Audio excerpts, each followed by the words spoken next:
뭐라고? 운전기사 주제에 네가 이 암호를 푼다고? 그래, 정말 내가 풀어낸다면 내가 그 자리에서 바로 10억을 주지. 어차피 못 풀겠지만 말이야. 주위에 서 있던 인류 보안 전문가들의 비웃음 섞인 시선이 저에게 쏠렸습니다. 수십억을 들여도 해결하지 못한 해킹 공격에 회사는 이미 파산 직전이었죠. 하지만 그들은 전혀 몰랐습니다. 제가 20년 전 전설이라 불렸던 천재 해커 TJ 쿤이었다는 사실을요. 평생 운전대만 잡을 줄 알았던 고졸 운전기사 박태준. 이 암호 하나가 제 인생을, 그리고 이 회사의 운명을 어떻게 뒤바꿔 놓았을까요? 이야기 시작하기 전에 구독과 좋아요 부탁드립니다. 지금 바로 시작합니다. 새벽 5시 30분. 박태준은 여느 때처럼 알람 소리보다 먼저 눈을 떴습니다. 몸에 밴 습관이었죠. 조용히 이불을 걷고 일어나 세면장으로 향했습니다. 거울 속 49살 남자의 얼굴에는 피곤함이 가득했습니다. 어젯밤에도 새벽 2시가 넘어서야 퇴근했으니까요. 세수를 하고 면도를 하는 동안 침실에서는 아내가 일어나 부산하게 아침 준비를 시작했습니다. 태준은 검은색 정장에 하얀 와이셔츠를 입고 넥타이를 맸습니다. 거울을 보며 넥타이 매듭을 고쳐 맬 때마다 이게 정말 내 인생인가 하는 생각이 스쳤습니다. 식탁에는 김치찌개와 계란 후라이, 김이 놓여 있었습니다. 딸 수연이는 이미 학원에 가느라 집을 나섰고 중학생 아들 민준이만 졸린 눈으로 식탁에 앉아 있었습니다. 여보, 어제도 늦었어요.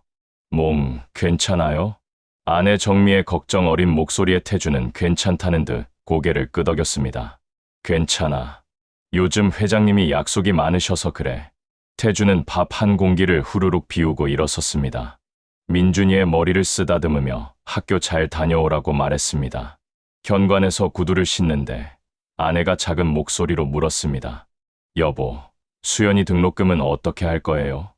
이번 주까지인데. 태준의 손이 잠시 멈췄습니다. 1,000만 원이 넘는 대학 등록금.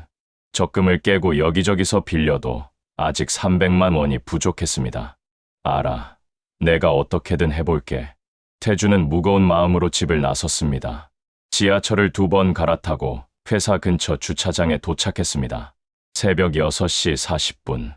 벤츠 S클래스가 반짝반짝 빛나고 있었습니다. 태준은 차를 꼼꼼히 점검했습니다. 타이어 공기압, 엔진 오일, 실내 청결 상태까지. 하나라도 잘못되면 바로 질책이 날아왔으니까요. 7시 정가. 태준은 강남의 한 고급 주상복합 앞에 차를 세웠습니다. 서준혁 대표가 나올 시간이었습니다. 몇 분 뒤 명품 정장을 입은 준혁이 휴대폰을 보며 걸어 나왔습니다. 태준은 재빨리 차에서 내려 뒷문을 열었습니다. 안녕하십니까, 대표님. 준혁은 대답도 없이 차에 올라탔습니다. 태준은 조심스럽게 문을 닫고 운전석에 앉았습니다. 백미러로 준혁의 얼굴을 살폈습니다. 인상이 좋지 않았습니다. 회사로. 준혁의 짧은 명령에 태준은 조용히 시동을 걸었습니다.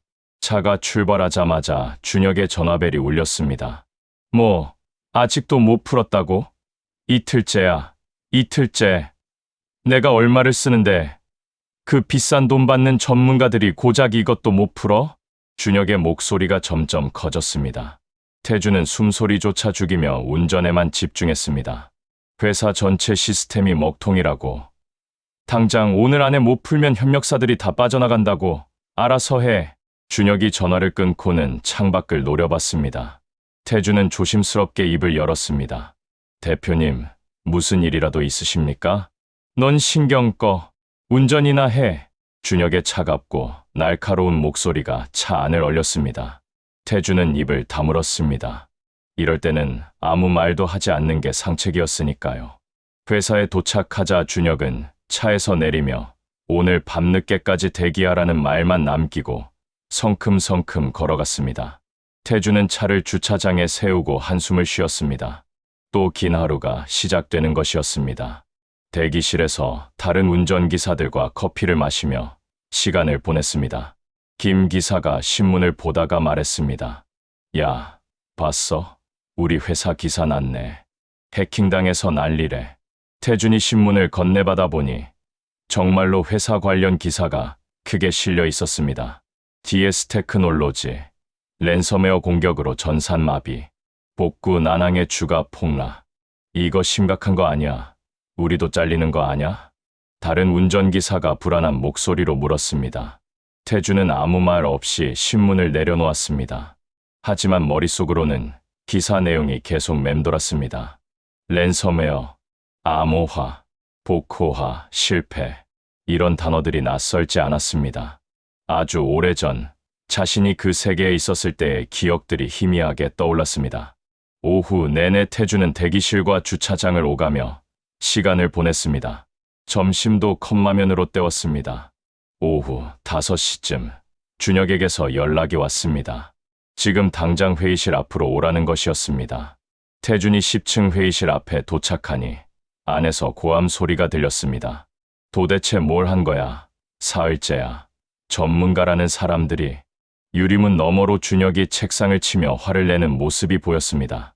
주변에는 노트북을 든 사람들이 고개를 숙이고 있었습니다. 잠시 후 회의실 문이 열리고 사람들이 하나둘 나왔습니다.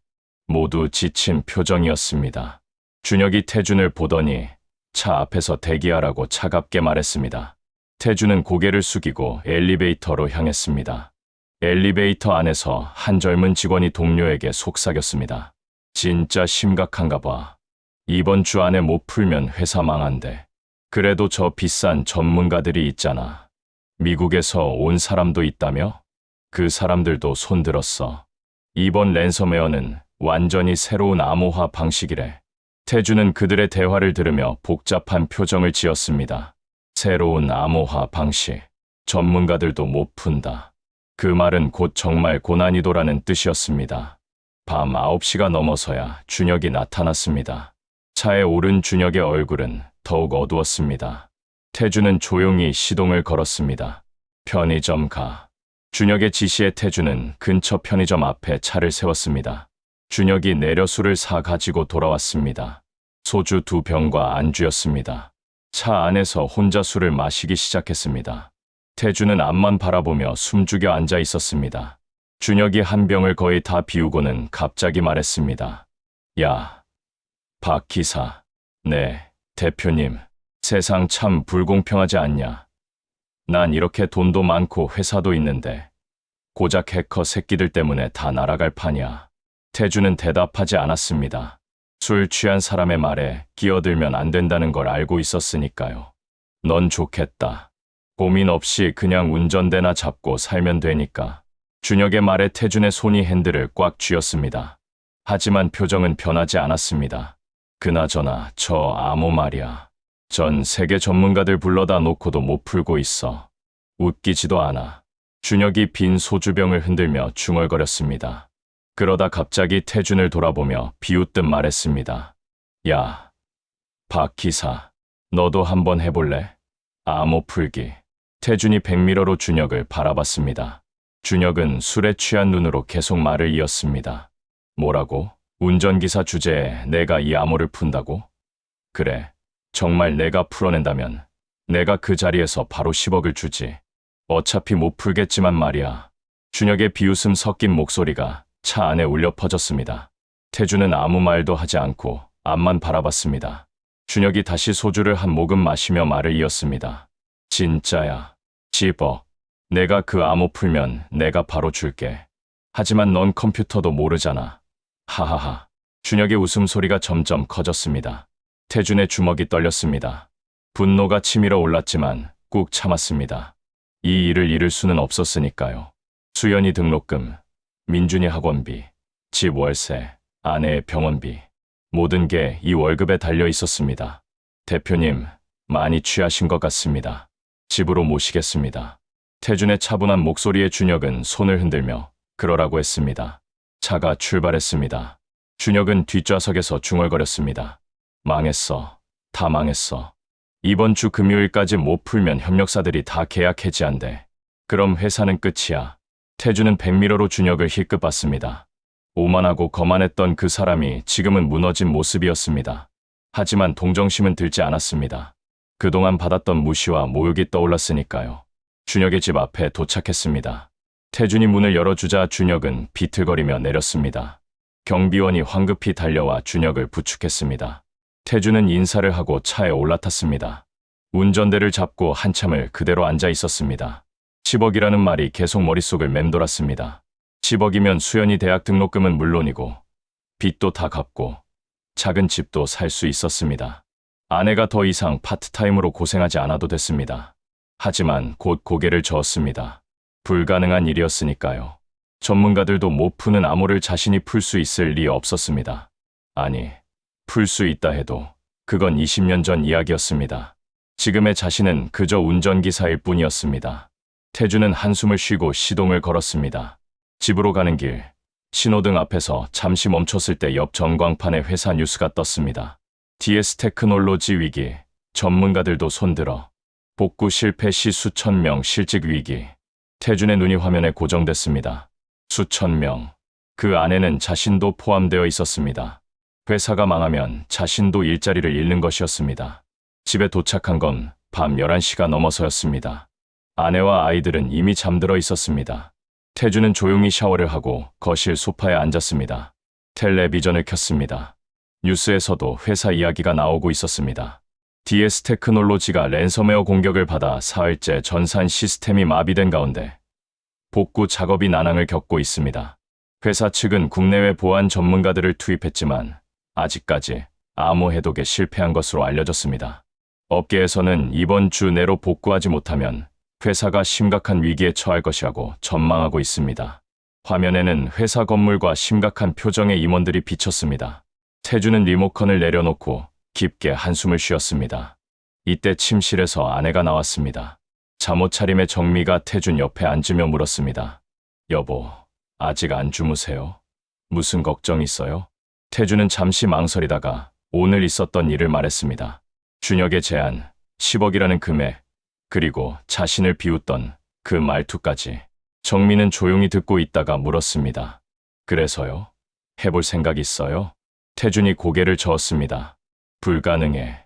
전문가들도 못 푸는 걸 내가 어떻게 풀어. 게다가 난 이제 그런 거 손 뗀 지 20년이야. 정민은 남편의 손을 잡았습니다. 여보, 당신은 할 수 있어요. 당신이 얼마나 대단한 사람인지 나는 알아요. 20년 전 당신은 정말 최고였잖아요. 그건 옛날 얘기야. 지금은 기술도 다 변했고 나도 늙었어. 태준의 목소리에는 자신감이 없었습니다. 정미가 남편의 얼굴을 바라보며 말했습니다. 수연이 등록금 때문에 고민하는 거 알아요. 나도 파트타임 자리 하나 더 알아보고 있어요. 하지만 여보, 기회가 왔을 때 잡지 않으면 후회할 거예요. 태준은 아내의 눈을 바라봤습니다. 그 눈에는 자신에 대한 믿음이 가득했습니다. 생각해 볼게. 태준의 대답에 정민은 고개를 끄덕이고 침실로 돌아갔습니다. 태준은 다시 혼자 거실에 남았습니다. 텔레비전 화면에는 여전히 회사 뉴스가 나오고 있었습니다. 다음 날 아침, 태준은 평소보다 일찍 일어났습니다. 밤새 잠을 설쳤습니다. 10억이라는 금액과 준혁의 비웃음, 그리고 아내의 말이 계속 머릿속을 맴돌았습니다. 회사에 도착해 준혁을 태우러 갔습니다. 준혁은 어제와 달리 정장을 단정히 입고 나왔습니다. 숙취는 있는 듯했지만 표정은 비교적 차분했습니다. 회사로. 준혁의 짧은 지시에 태준은 조용히 운전을 시작했습니다. 신호등에서 멈췄을 때 준혁이 갑자기 말했습니다. 어제 내가 한 말 기억나? 태준이 백미러로 준혁을 봤습니다. 준혁은 휴대폰을 보며 말을 이었습니다. 10억 말이야. 진담이야. 내가 정말 암호 풀면 줄게. 태준의 심장이 빠르게 뛰었습니다. 하지만 목소리는 침착하게 유지했습니다. 대표님, 저는 컴퓨터를 잘 모릅니다. 그래, 알아. 그래서 더 재밌잖아. 어차피 전문가들도 못 푸는 건데. 내가 한번 해봐서 뭐 잃을 게 있어? 준혁의 말에는 여전히 비아냥거림이 섞여 있었습니다. 태준은 잠시 고민하다가 입을 열었습니다. 한 가지 여쭤봐도 될까요? 뭔데? 만약 제가 정말 암호를 푼다면 10억을 정말 주시겠습니까? 계약서 같은 걸로 보장해 주실 수 있습니까? 준혁이 처음으로 태준을 제대로 쳐다봤습니다. 그리고 피식 웃었습니다. 오, 진지하네. 좋아. 내가 변호사 불러서 계약서 쓸게. 내가 암호 풀면 10억. 단, 이번 주 금요일까지. 그때까지 못 풀면 너도 잘리는 거야. 회사가 망하니까. 태준은 깊게 숨을 들이쉬었습니다. 그리고 결심했습니다. 알겠습니다. 해보겠습니다. 준혁의 눈이 커졌습니다. 예상치 못한 대답이었던 모양입니다. 잠시 후 준혁이 웃음을 터뜨렸습니다. 진짜 할 거야. 하하하. 재밌는데. 좋아. 오늘 당장 법무팀한테 계약서 준비하라고 할게. 차가 회사에 도착했습니다. 준혁이 내리면서 태준에게 말했습니다. 오후에 내 사무실로 와. 계약서 쓰고 암호화된 시스템 보여줄게. 네, 대표님. 준혁이 사라진 후 태준은 핸들에 이마를 기댔습니다. 심장이 미친 듯이 뛰었습니다. 자신이 방금 무슨 결정을 한 건지 실감이 나지 않았습니다. 대기실로 돌아가자 다른 운전기사들이 태준을 보며 말했습니다. 야, 박 기사, 너 회사 망하면 어쩔 거야? 나이도 있는데 재취업 쉽겠어? 태준은 아무 대답도 하지 않고 자리에 앉았습니다. 손이 떨렸습니다. 커피를 마시며 마음을 진정시켰습니다. 오후 2시 준혁의 비서에게서 연락이 왔습니다. 사장실로 올라오라는 것이었습니다. 태준은 엘리베이터를 타고 최상층으로 올라갔습니다. 사장실 문을 열자 준혁과 정장 입은 변호사 2명이 앉아 있었습니다. 책상 위에는 서류가 놓여 있었습니다. 어서 와. 앉아. 준혁의 지시에 태준은 조심스럽게 앉았습니다. 변호사 1명이 서류를 태준 앞으로 밀며 설명했습니다. 이 계약서는 박태준 씨가 이번 주 금요일 오후 6시까지 랜섬웨어로 암호화된 회사 시스템을 복구할 경우 서준혁 대표가 박태준 씨에게 현금 10억 원을 지급한다는 내용입니다. 잘 읽어보시고 서명해주세요. 태준은 서류를 천천히 읽었습니다. 조항 하나하나를 꼼꼼히 확인했습니다. 모든 내용이 명확했습니다. 성공하면 10억, 실패하면 아무것도 없다. 펜을 들고 서명란을 바라봤습니다. 잠시 망설임이 있었지만 곧 이름을 썼습니다. 박태준. 서명하는 순간 되돌릴 수 없다는 걸 알았습니다. 좋아. 이제 공식적이네. 자, 이리 와봐. 준혁이 일어나 사무실 한쪽에 있는 컴퓨터로 태준을 이끌었습니다. 화면에는 빨간 글씨로 메시지가 떠 있었습니다. Your files have been encrypted. Pay $50 million in Bitcoin to decrypt. 준혁이 설명했습니다. 이게 우리 전체 시스템이야. 모든 데이터가 암호화됐어. 고객 정보, 기술 자료, 계약서 다 여기 갇혀 있지. 전문가들이 사흘 동안 매달렸는데도 못 풀었어. 태준은 화면을 자세히 들여다봤습니다. 오랜만에 보는 랜섬웨어 화면이었습니다. 하지만 익숙한 느낌이었습니다. 이 컴퓨터를 만질 수 있습니까? 준혁이 어이없다는 듯 웃었습니다. 당연하지. 내가 할 거잖아. 근데 조심해. 잘못 건드리면 데이터 다 날아갈 수도 있어. 태준은 천천히 자리에 앉았습니다. 마우스를 잡는 손이 떨렸습니다. 20년 만이었습니다. 20년 만에 다시 코드 앞에 앉은 것이었습니다. 태준은 화면을 뚫어지게 바라봤습니다. 빨간 경고 메시지, 암호화된 파일들, 타이머가 째깍거리는 소리. 모든 게 낯설면서도 묘하게 익숙했습니다. 준혁이 뒤에서 팔짱을 끼고 지켜보며 말했습니다. 뭐하냐? 시작 안 해? 태준은 대답 대신 천천히 마우스를 움직였습니다. 랜섬웨어 메시지 창을 최소화하고 시스템 파일들을 확인하기 시작했습니다. 손가락이 키보드 위를 더듬었습니다. 어색했지만 곧 리듬을 찾아갔습니다. 준혁은 몇 분간 지켜보다가 지루하다는 듯 사무실을 나갔습니다. 천천히 해. 어차피 못 풀 테니까. 비웃음을 남기고 문이 닫혔습니다. 태준은 혼자 남았습니다. 깊게 숨을 들이쉬고 화면에 집중했습니다. 파일 구조를 살펴봤습니다. 암호화 패턴을 분석했습니다. 조금씩, 아주 조금씩 기억이 되살아났습니다. 20년 전 자신이 얼마나 이 일에 뛰어났었는지, TJ 쿤이라는 이름이 언더그라운드에서 얼마나 유명했는지. 그때는 28이었습니다. 어린 나이에 이미 전설이 되어 있었습니다. 어떤 보안 시스템도 뚫지 못하는 게 없었습니다. 정부 기관, 대기업, 은행, 그 어디든 들어갈 수 있었습니다. 하지만 절대 나쁜 일에는 손대지 않았습니다. 그저 기술 자체가 좋았을 뿐이었습니다. 그러던 어느 날, 딸 수연이가 태어났습니다. 작고 연약한 생명을 안았을 때 태준은 결심했습니다. 이 아이를 위해 평범하게 살겠다고, 더 이상 위험한 일은 하지 않겠다고. 키보드를 팔고 컴퓨터를 치웠습니다. 모든 계정을 삭제하고 TJ 쿤이라는 이름도 묻었습니다. 운전면허를 따고 운전기사 일을 시작했습니다. 아내 정미만이 그 과거를 알고 있었습니다. 20년이 흘렀습니다. 그동안 컴퓨터는 거의 만지지 않았습니다. 가끔 인터넷 검색 정도가 전부였습니다. 코딩은 완전히 잊어버렸다고 생각했습니다. 하지만 지금 화면 앞에 앉아 있자니 몸이 기억하고 있었습니다. 손가락이 저절로 움직였습니다. 패턴이 보였습니다. 암호화 알고리즘의 흔적들이 눈에 들어왔습니다. 1시간이 흘렀습니다. 태주는 메모장을 열고 분석한 내용을 적기 시작했습니다. 암호화 방식, 키 생성 패턴, 가능한 취약점들. 손이 빠르게 움직였습니다. 오후 5시, 비서가 들어와 나가도 된다고 했습니다. 태주는 고개를 들었습니다. 벌써 3시간이 지난 것이었습니다. 작업을 저장하고 일어섰습니다. 집으로 가는 길, 태준의 머릿속은 복잡했습니다. 암호 해독의 실마리가 조금씩 보이기 시작했습니다.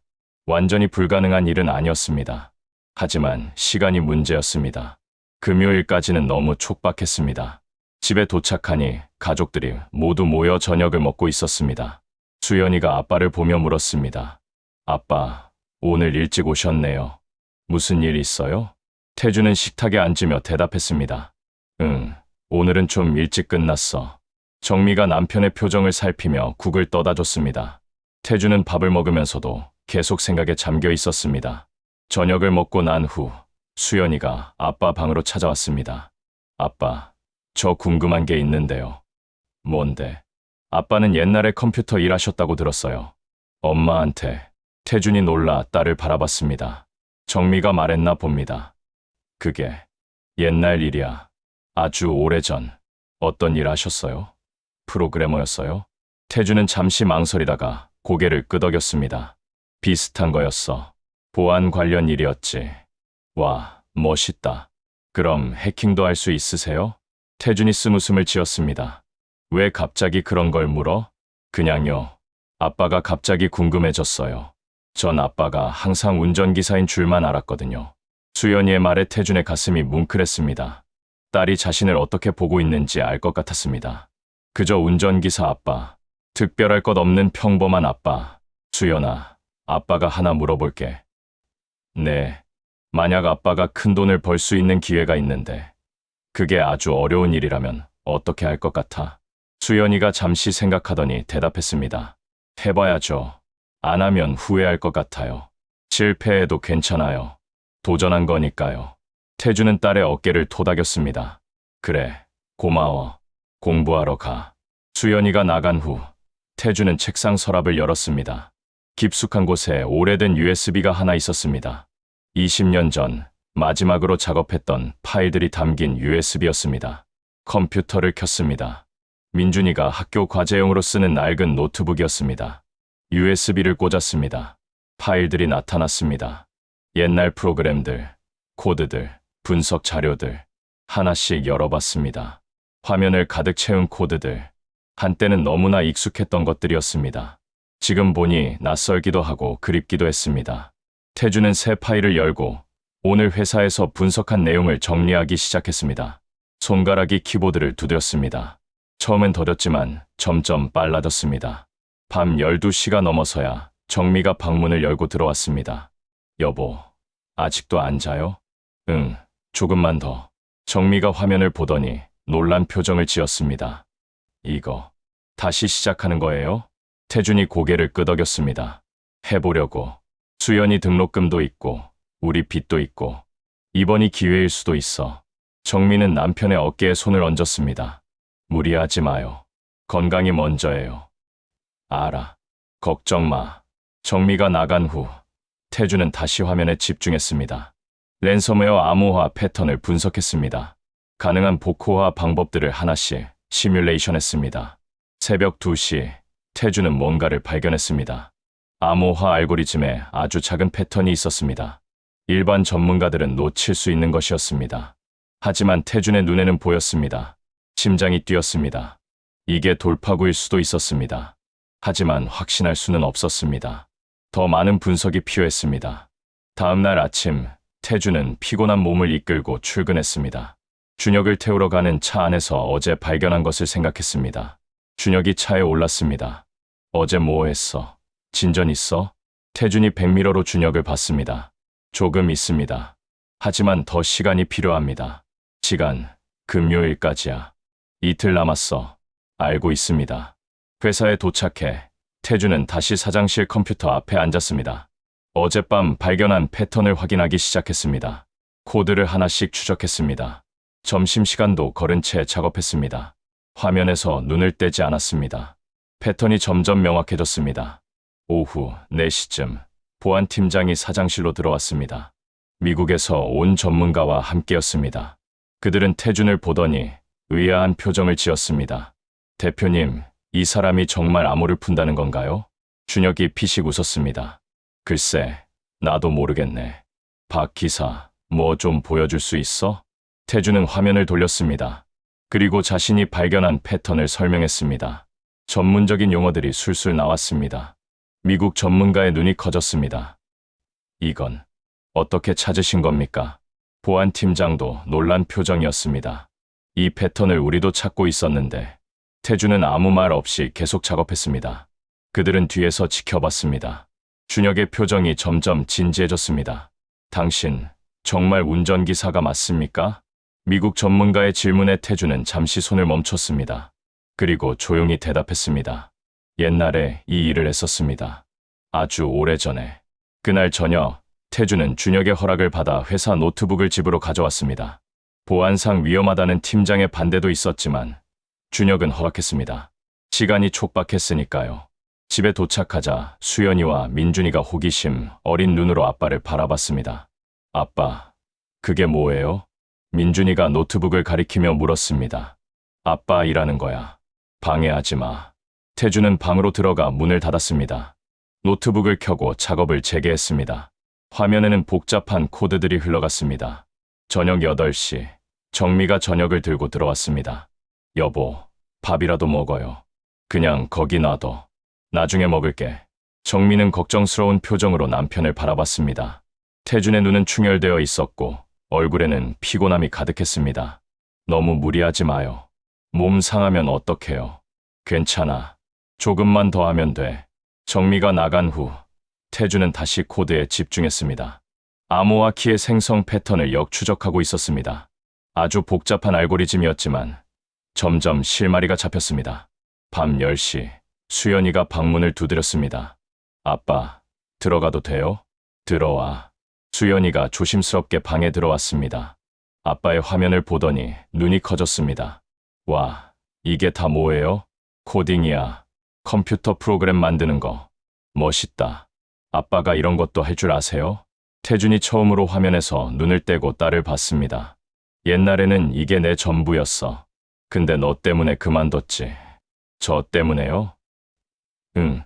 내가 태어났을 때 아빠는 생각했어. 이 아이한테 떳떳한 아빠가 되고 싶다고. 그래서 이 일을 그만두고 운전기사가 됐지. 수연이의 눈에 눈물이 맺혔습니다. 아빠, 미안해요. 쟤 때문에. 태준이 딸의 머리를 쓰다듬었습니다. 미안할 게 뭐 있어. 아빠는 후회 안 해. 내가 있어서 행복했어. 그럼 지금은요? 다시 하시는 거예요? 응. 마지막으로 한 번만 더. 너 대학 보내고 빚 갚고 우리 가족이 조금 더 편하게 살 수 있게. 수연이가 아빠를 꼭 안았습니다. 아빠, 힘내세요. 저는 아빠를 믿어요. 태준은 딸을 안으며 눈을 감았습니다. 이 따뜻함을 지키기 위해서라도 성공해야 했습니다. 수연이가 나간 후 태준은 더욱 집중했습니다. 키보드를 두드리는 소리만이 방 안을 가득 채웠습니다.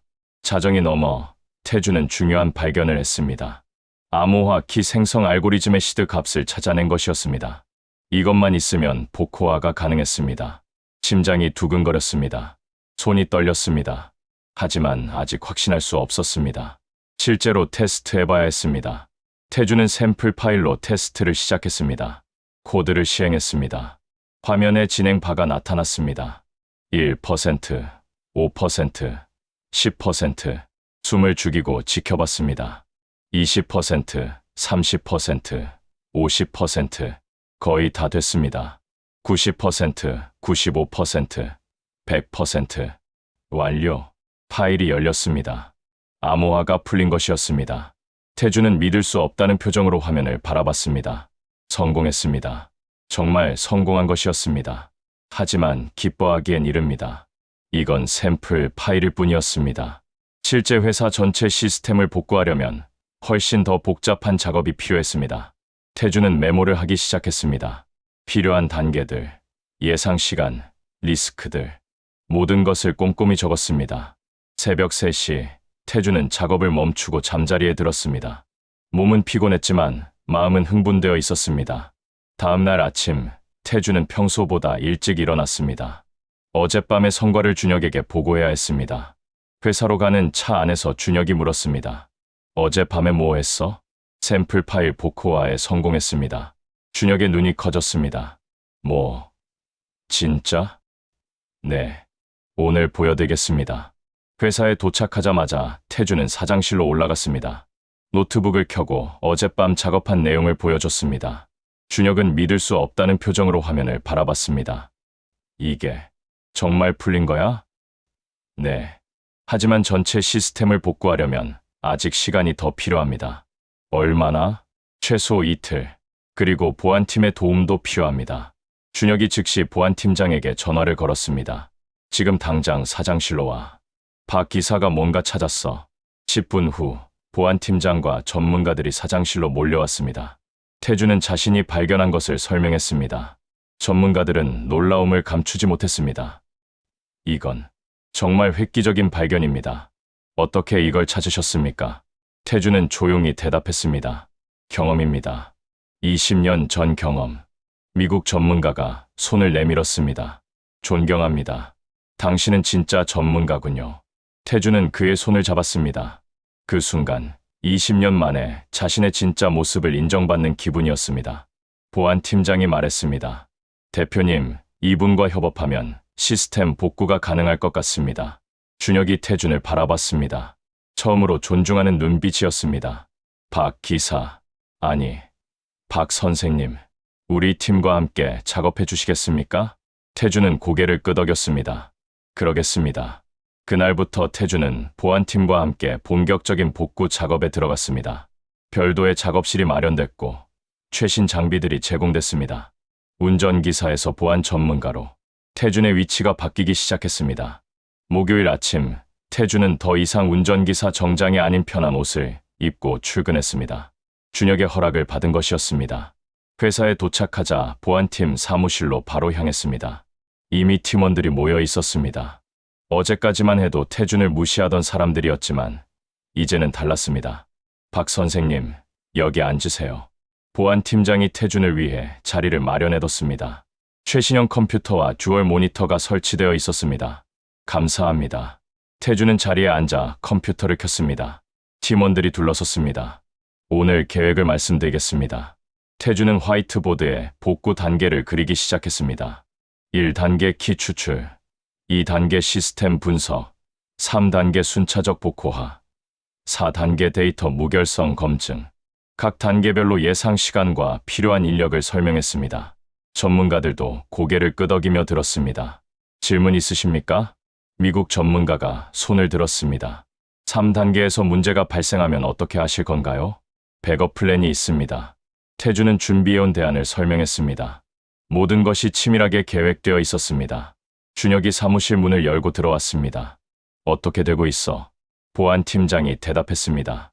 박 선생님이 완벽한 계획을 세우셨습니다. 내일까지 복구 가능할 것 같습니다. 준혁의 얼굴에 처음으로 안도의 표정이 떴습니다. 정말, 네. 하지만 팀 전체의 협력이 필요합니다. 물론이지. 필요한 거 있으면 다 말해. 태준은 준혁을 똑바로 바라봤습니다.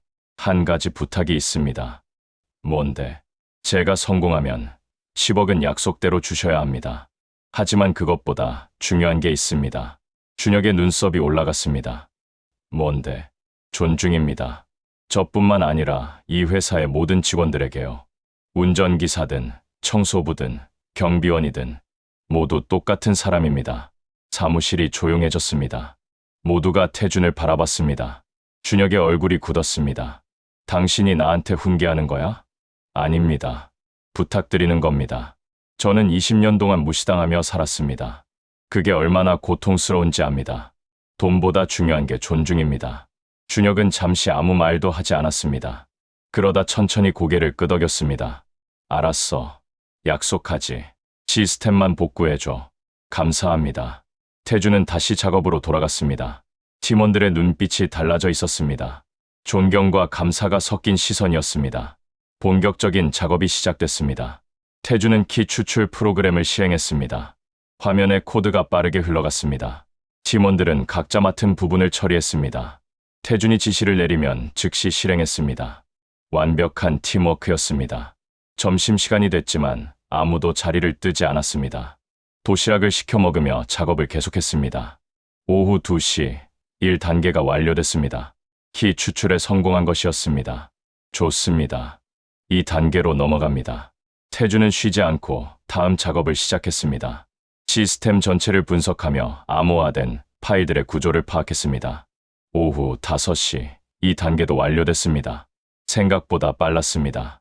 대단합니다. 박 선생님. 이 속도면 오늘 밤 안에 끝날 수도 있겠는데요? 보안팀장의 말에 태주는 고개를 저었습니다. 서두르면 실수합니다. 천천히, 확실하게 가야 합니다. 그날 저녁, 태주는 집에 전화를 걸었습니다.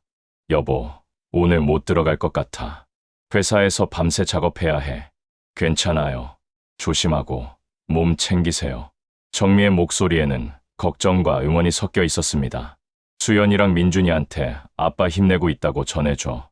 네, 알겠어요. 전화를 끊고 태주는 다시 작업에 몰두했습니다. 밤 8시, 준혁이 치킨과 음료수를 들고 나타났습니다. 다들 고생 많아. 먹으면서 해. 준혁의 배려에 팀원들이 놀랐습니다. 평소에 그라면 상상도 할 수 없는 일이었으니까요. 태주는 치킨을 한 조각 집어 먹으며 모니터를 응시했습니다. 3단계 복호화가 진행 중이었습니다. 밤 11시, 첫 번째 서버의 복호화가 완료됐습니다. 팀원들이 환호했습니다. 조용히 하세요. 아직 끝난 게 아닙니다. 태준의 침착한 목소리에 모두가 진지해졌습니다. 자정이 넘어 2번째 서버도 완료됐습니다. 3번째, 4번째, 하나씩 복구되어 갔습니다. 새벽 4시, 마지막 서버를 작업하고 있었습니다. 모두가 피곤에 지쳐 있었지만 아무도 포기하지 않았습니다. 태준의 손가락이 키보드 위에서 춤췄습니다.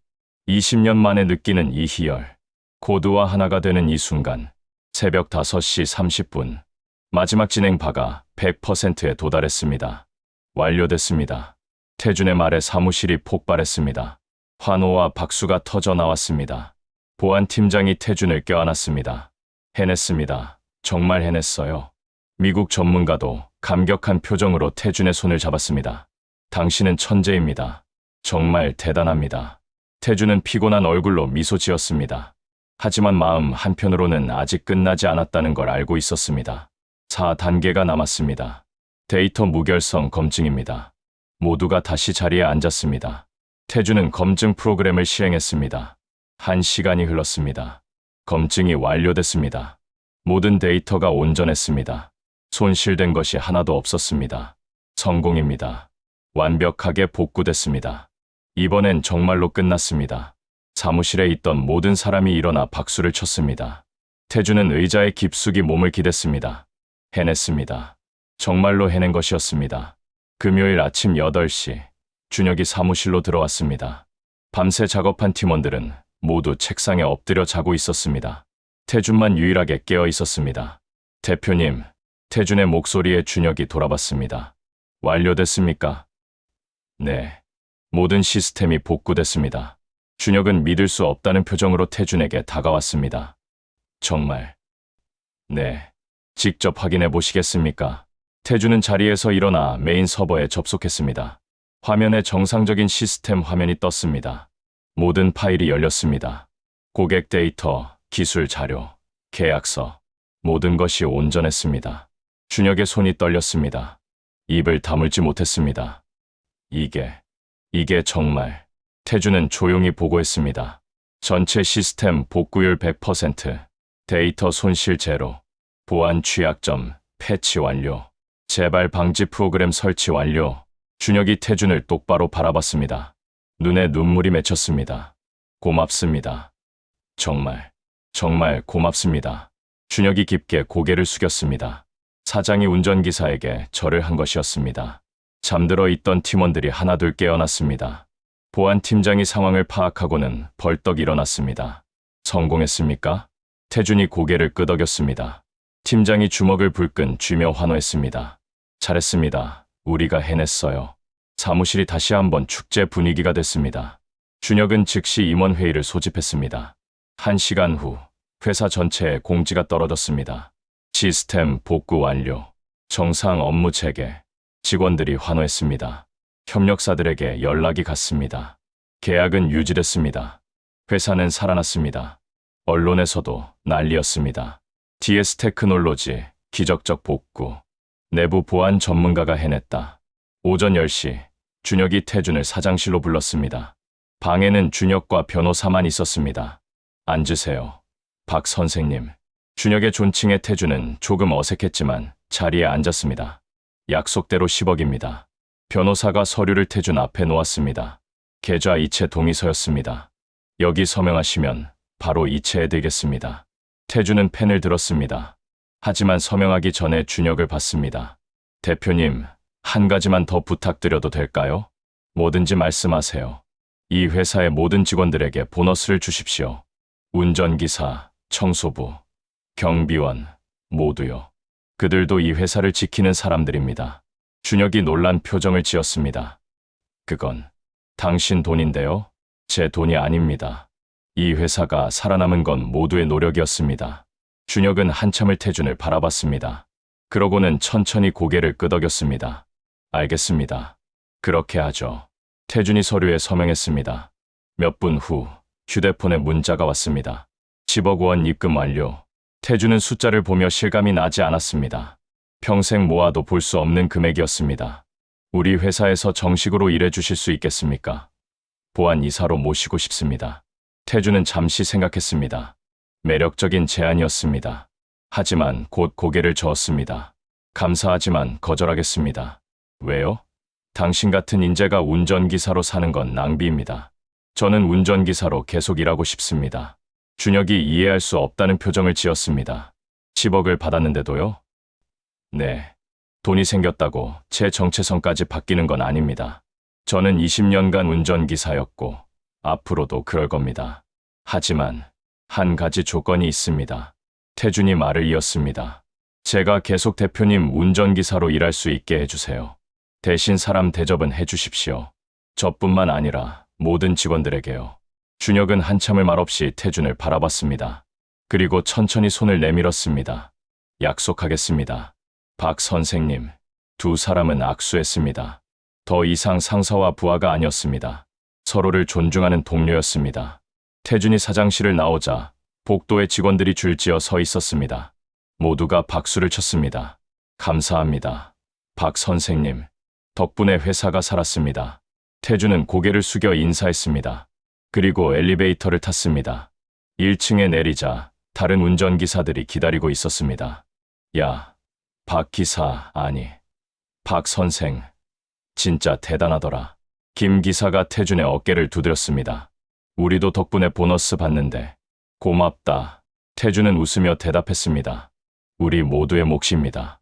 주차장으로 내려가 벤츠 S클래스에 올랐습니다. 운전석에 앉아 핸들을 잡았습니다. 익숙한 감촉이었습니다. 휴대폰이 울렸습니다. 아내였습니다. 여보, 뉴스 봤어요. 당신이 회사 살렸다며요? 응, 해냈어. 10억은요? 받았어. 방금 입금됐어. 전화 너머로 아내의 흐느끼는 소리가 들렸습니다. 여보, 정말 고생 많았어요. 괜찮아. 이제 수연이 등록금 걱정 안 해도 돼. 빚도 다 갚고. 정미가 울먹이며 말했습니다. 당신 정말 자랑스러워요. 태준은 미소 지으며 전화를 끊었습니다. 백미러로 자신을 봤습니다. 피곤하지만 만족스러운 얼굴이었습니다. 그날 저녁, 태준은 평소보다 일찍 퇴근했습니다. 집에 도착하니 가족들이 모두 현관에서 기다리고 있었습니다. 아빠, 수연이와 민준이가 달려와 안겼습니다. 아빠, 뉴스에 나왔어요. 우리 아빠가 회사 살렸대요. 민준이가 신나서 말했습니다. 우리 아빠 최고예요. 수연이도 눈물을 글썽이며 말했습니다. 정미가 다가와 남편을 꼭 안았습니다. 고생 많았어요, 여보. 태준은 가족들을 안으며 눈을 감았습니다. 이 순간을 위해 모든 걸 참아왔습니다. 저녁을 먹으며 태주는 앞으로의 계획을 말했습니다. 수연아, 내 등록금은 걱정 마. 대학원까지 다 대줄게. 정말요? 감사해요, 아빠. 민준이도 하고 싶은 거 다 시켜줄게. 학원도 보내고. 와, 좋아요. 정미를 보며 말했습니다. 여보, 이제 파트타임 그만해도 돼. 쉬어. 아내가 고개를 저었습니다. 아니에요. 전 계속 일할래요. 일하는 게 좋아요. 태주는 아내의 손을 잡았습니다. 그래, 내가 원하는 대로 해. 식사 후 태주는 베란다에 나가 밤하늘을 올려다봤습니다. 별들이 반짝이고 있었습니다. 20년 전 TJ쿤이었던 자신, 그리고 20년간 운전기사로 살아온 박태준, 두 정체성이 드디어 하나가 됐습니다. 이제 더 이상 숨길 필요가 없었습니다. 부끄러워할 이유도 없었습니다. 자신의 과거와 현재 모두가 소중했습니다. 다음 주 월요일, 태주는 다시 운전기사 정장을 입고 출근했습니다. 하지만 이제는 달랐습니다. 당당했습니다. 준혁의 집 앞에 도착해 차를 세웠습니다. 준혁이 나왔습니다. 태주는 차에서 내려 문을 열어줬습니다. 안녕하십니까, 대표님. 좋은 아침입니다. 박 선생님. 준혁의 인사에 태주는 미소 지었습니다. 차가 출발했습니다. 박 선생님, 정말 보안 이사 안 하시겠어요? 네, 저는 이 일이 좋습니다. 왜죠? 솔직히 이해가 안 돼요. 태주는 백미러로 준혁을 봤습니다. 운전을 하면서 생각할 시간이 많습니다. 사람들을 관찰할 수도 있고요. 그리고 이 일도 충분히 가치 있습니다. 준혁이 고개를 끄덕였습니다. 알겠습니다. 하지만 언제든 마음이 바뀌면 말씀하세요. 감사합니다. 회사에 도착했습니다. 태준이 문을 열어주자 준혁이 내렸습니다. 그런데 잠시 멈춰 서더니 태준을 돌아봤습니다. 박 선생님, 점심 같이 하시겠습니까? 태준이 놀라 준혁을 봤습니다. 제가요? 네. 제대로 된 감사 인사도 못 드렸고 앞으로 잘 부탁드린다는 의미에서요. 영광입니다. 점심시간, 태준은 준혁과 함께 근처 식당에 갔습니다. 고급 레스토랑이 아니라 평범한 백반집이었습니다. 여기 제가 좋아하는 곳입니다. 음식이 정말 맛있어요. 두 사람은 마주 앉았습니다. 주문을 하고 기다리는 동안 준혁이 먼저 입을 열었습니다. 솔직히 말씀드리면 저는 사람을 직급으로만 봤습니다. 운전기사는 그저 운전기사일 뿐이라고 생각했죠. 태주는 조용히 들었습니다. 하지만 박 선생님을 보고 깨달았습니다. 모든 사람에게는 자신만의 이야기가 있다는 거요. 겉모습만 보고 판단하면 안 된다는 거요.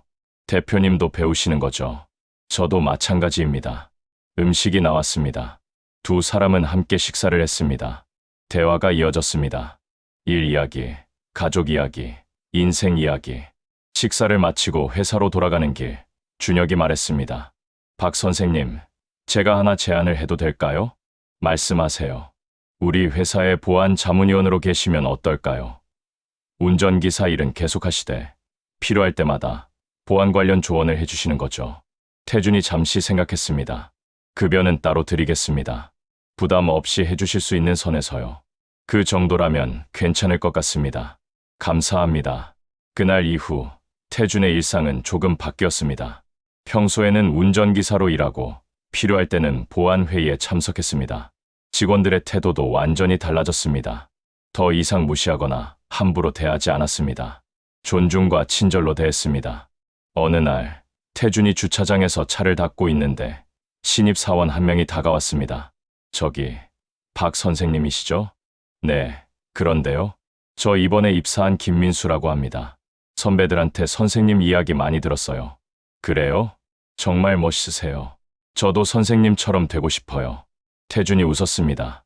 나처럼 되려면 어떻게 해야 할까요? 김민수의 질문에 태준은 잠시 생각하다가 대답했습니다. 자신의 일을 사랑하세요.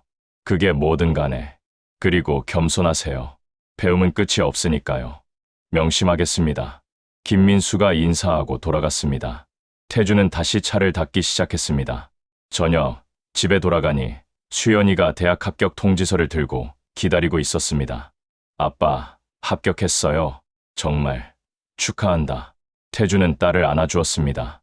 다 아빠 덕분이에요.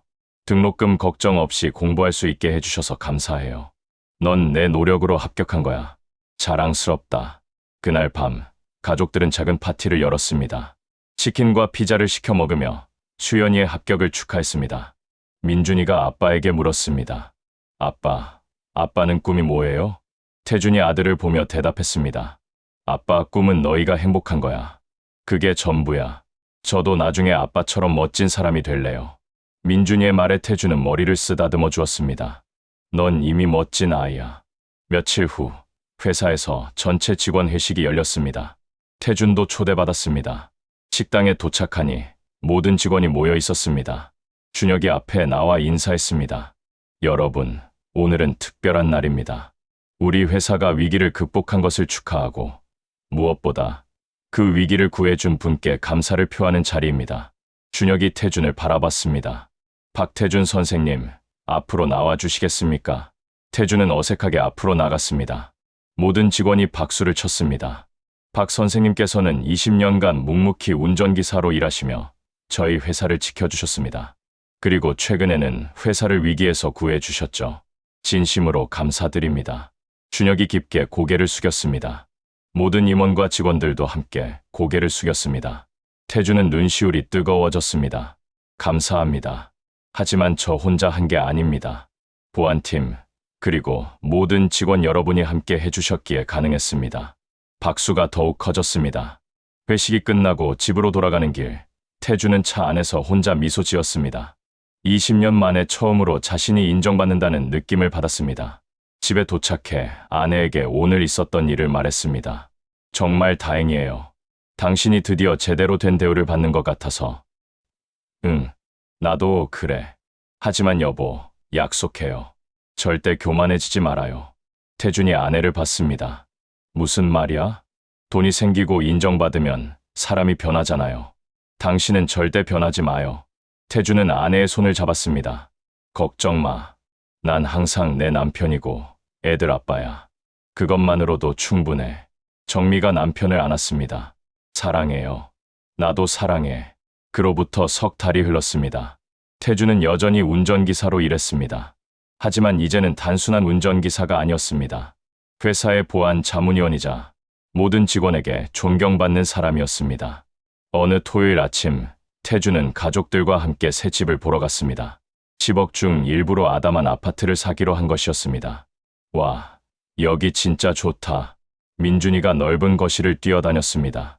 방도 3개나 있어요. 우리 각자 방 쓸 수 있겠네요. 수연이도 신나했습니다. 정미는 남편의 손을 꼭 잡았습니다. 여보, 정말 이 집 사도 돼요? 당연하지. 우리 가족이 편하게 살 집이야. 계약을 했습니다. 다음 달에 이사하기로 했습니다. 집을 나서는 길에 태준의 휴대폰이 울렸습니다. 준혁이었습니다. 박 선생님, 갑자기 죄송한데요. 내일 중요한 미팅이 있어서 오늘 자료 좀 검토해 주실 수 있으실까요? 오늘은 가족과 시간 보내기로 했는데요. 아, 그렇군요. 죄송합니다. 내일 보죠. 준혁이 바로 양해를 구했습니다. 예전에 그라면 상상도 할 수 없는 일이었습니다. 아니요, 괜찮습니다. 오후에 잠깐 회사 들를게요. 정말요? 감사합니다. 전화를 끊고 가족들을 봤습니다. 미안. 오늘 오후에 잠깐 회사 가야 할 것 같아. 정미가 웃으며 말했습니다. 괜찮아요. 우린 집에서 쉴게요. 오후 3시, 태준은 회사로 향했습니다. 주말이라 사무실은 한산했습니다. 준혁의 사무실로 가니 준혁이 서류를 보고 있었습니다. 와주셔서 감사합니다. 괜찮습니다. 무슨 일이신가요? 준혁이 서류를 태준에게 건넸습니다. 이번에 해외 업체와 계약하려는데 보안 조항을 좀 봐주셨으면 해서요. 태준은 서류를 꼼꼼히 읽었습니다. 몇 가지 문제점을 발견하고 지적했습니다.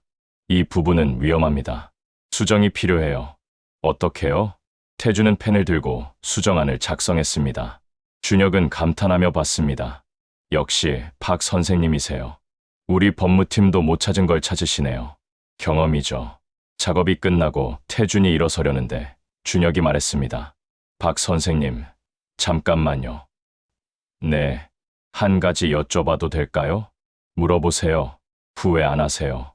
10억 받고 편하게 사실 수도 있는데 아직도 운전기사 하시잖아요. 태준은 잠시 생각하다가 대답했습니다. 전혀 후회 안 합니다. 돈은 수단일 뿐이에요. 진짜 중요한 건 어떻게 사느냐죠. 준혁이 고개를 끄덕였습니다. 배웁니다. 매번. 태준이 회사를 나서는데 경비실에서 경비원이 인사했습니다. 박 선생님, 수고하셨습니다. 태준도 공손히 인사했습니다. 수고 많으세요. 주차장으로 내려가는 엘리베이터 안에서 태준은 미소 지었습니다. 이 모든 게 꿈만 같았습니다. 한 달 후 이사를 마쳤습니다. 새 집은 작지만 따뜻했습니다. 가족들은 각자의 방을 꾸몄습니다. 집들이 날 친척들과 친구들이 찾아왔습니다. 모두가 태준의 성공을 축하했습니다. 자형, 정말 대단하십니다.